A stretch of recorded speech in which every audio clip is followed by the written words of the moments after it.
Talvez você esteja se perguntando aí, pastor, por que a gente passou da gratidão para as perspectivas ruins da vida? Ainda que a figueira não floresça, ainda que não haja frutos na vide, a gente falando sobre lutas, sobre dores. A palavra de Deus não esconde nada da gente.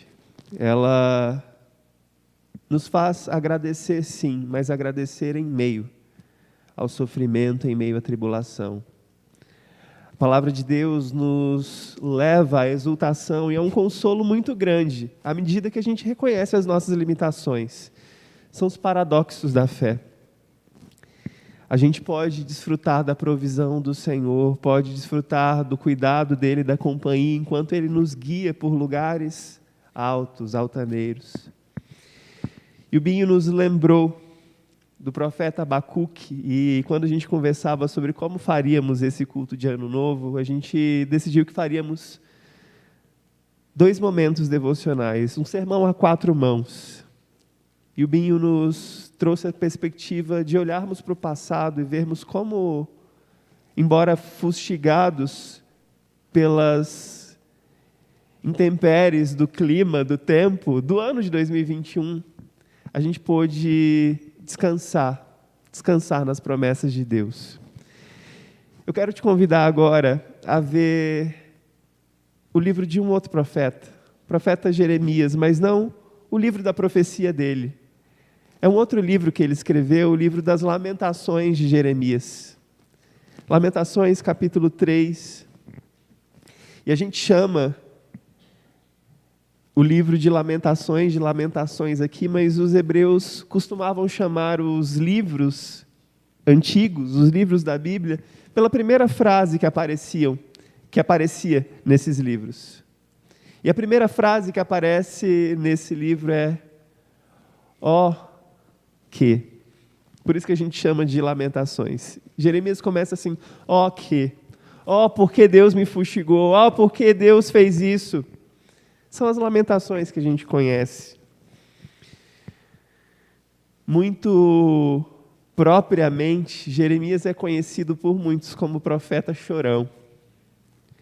Mas aqui eu quero chamar você para perceber mais um paradoxo que a palavra nos traz. Embora Jeremias seja o profeta chorão, ele não é um chorão sem esperança. Você é chorão? Você é uma pessoa cujos sentimentos são fáceis de acessar e facilmente você se derrama em lágrimas? Ou você faz aquele tipo linha dura e que logo, quando vê algum filme, ouve alguma música que te toca, aí sim o seu sentimento é acessado por algo que você não esperava e você se derrama em lágrimas? Jeremias, o profeta chorão, tinha muitas razões para chorar. Ele olhava para o cenário ao redor dele, olhava para o seu povo que havia sido levado cativo. Olhava para a situação de miséria e desgraça que o seu povo se encontrava, que a terra que ele tanto amava, a pátria que ele tanto amava se encontrava. E começa o capítulo 3 com mais uma dessas frases que deram nome para o livro dele. Ó, por que Deus? Por que me fizeste experimentar tantas aflições? E se você ver vários desses primeiros versículos, na verdade, mais da metade do capítulo 3, são de lamentações, de constatações daquilo que Jeremias havia vivido. Eu provei das aflições trazidas pela vara da ira do Senhor. Eu provei da escuridão. E quando a gente olha para o nosso passado, quando a gente olha para o problema que a Covid e suas variantes trouxe para nós, a gente pode passar horas e horas e horas, e metade do nosso ano, constatando os problemas, as dificuldades, as lutas, as dores, os desertos, as aflições. Nós somos aqueles que sim, temos provado das aflições nesse mundo. Não sairíamos dele ilesos porque a própria palavra nos ensina, o próprio Jesus advertiu os seus discípulos que no mundo eles passariam por aflições. Eles seriam fustigados pela vara do Senhor, porque como Jesus também disse no outro momento, o sol nasce sobre bons e maus, a chuva cai sobre justos e injustos. Mas Jeremias constatou as dificuldades, as tristezas, e aquilo que essas dificuldades e tristezas causaram nele, no seu povo, amargura, um sentimento de derrota. Mas graças a Deus, porque a palavra nunca nos deixa na primeira página. Graças a Deus, porque a palavra nunca nos deixa na primeira metade.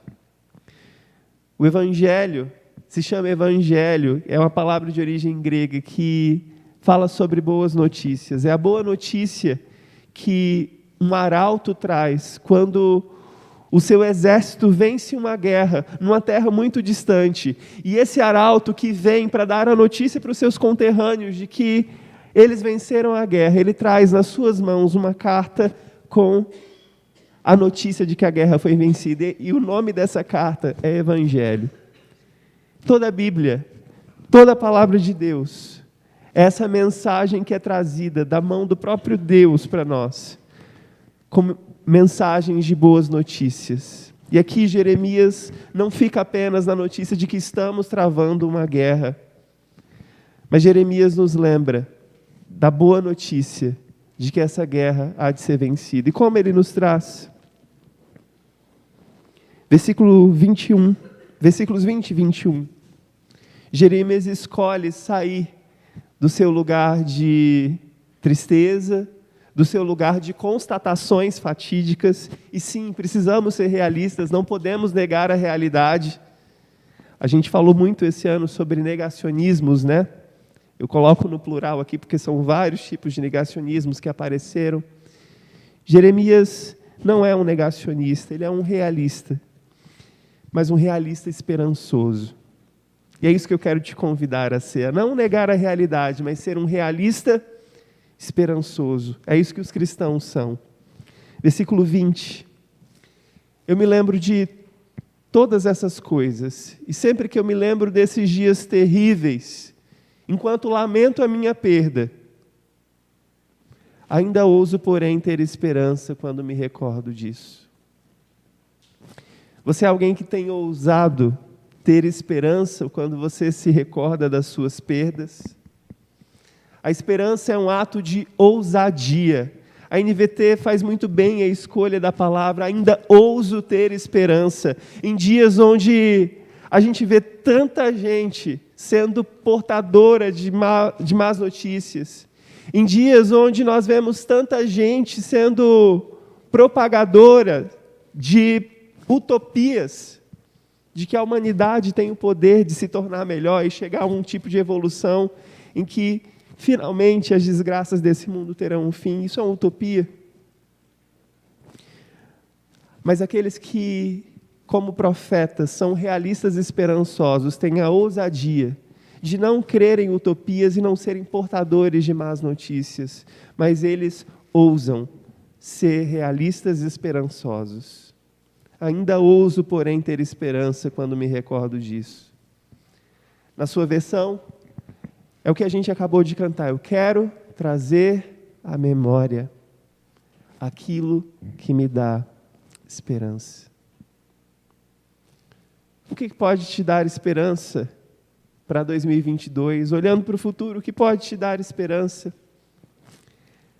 O profeta Jeremias apresenta duas palavrinhas que, na nossa doutrina cristã evangélica, a gente costuma confundir muito as duas e usá-las como se fossem sinônimos. Embora sejam coisas boas, elas são diferentes entre si. Eu quero que você guarde no seu coração para 2022 essas duas palavrinhas, esses dois lembretes no seu coração. A primeira delas são as misericórdias do Senhor. Aqui, na NVT, misericórdia é traduzida como os hebreus entendiam. Misericórdia quer dizer amor leal. O amor leal do Senhor não tem fim. Embora os amores da sua vida costumem ser desleais, embora o amor de Israel no Antigo Testamento tenha sido um amor desleal para com Deus, porque eles estavam no exílio, porque desobedeceram a Deus, Embora o nosso amor seja fraco para com o Senhor, o amor leal do Senhor não tem fim. As misericórdias do Senhor, misericórdia significa isso, amor leal. As suas misericórdias são inesgotáveis. Grande é a sua fidelidade, mais um sinônimo de amor leal, lealdade. E essas misericórdias, essa lealdade, elas se renovam todas as manhãs.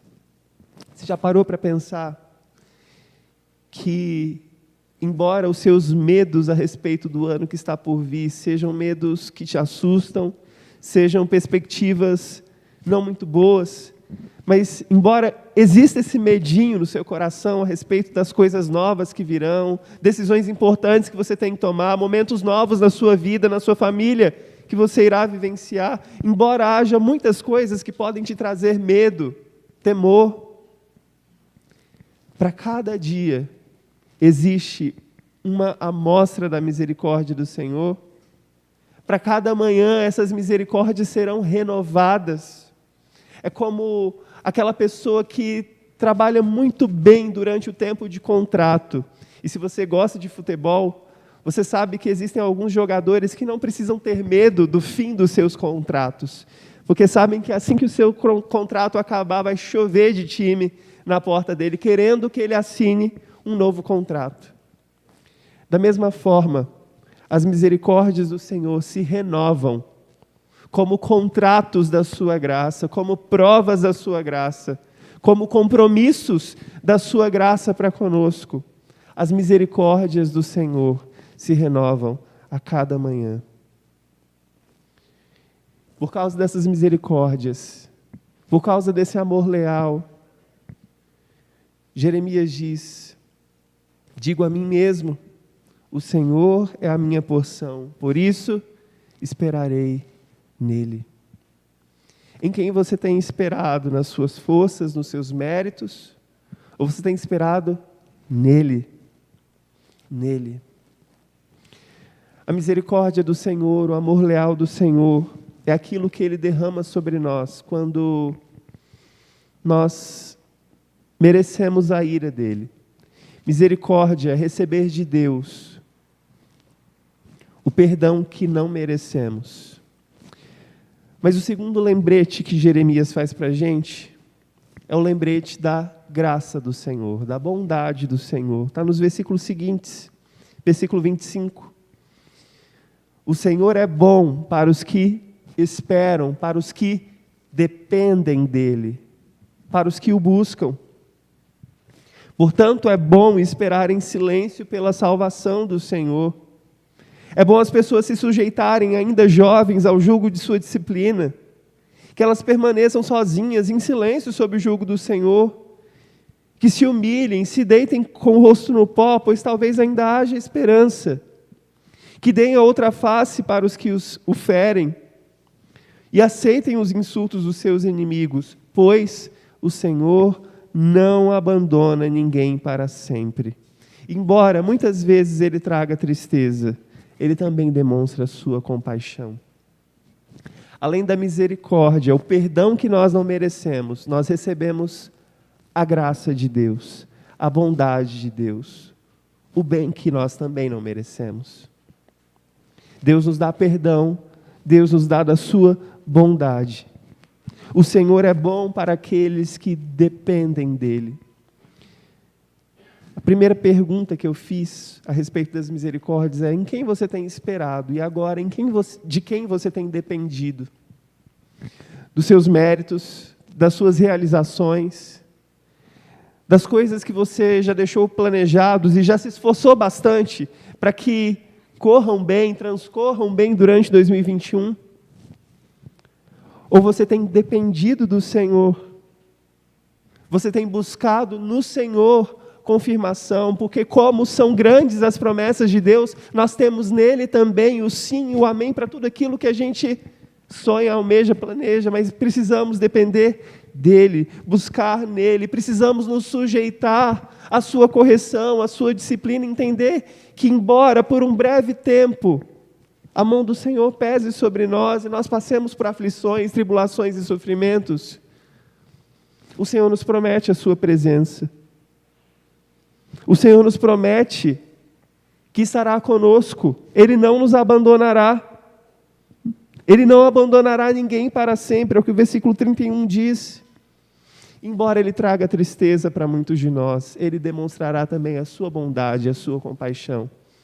Misericórdia e graça estão às portas de 2022. E embora você ainda tenha medo do que o futuro te reserva, você tenha medo do que aguarda você, os dois lembretes da palavra de Deus para nós hoje é que misericórdia e graça estarão à nossa porta.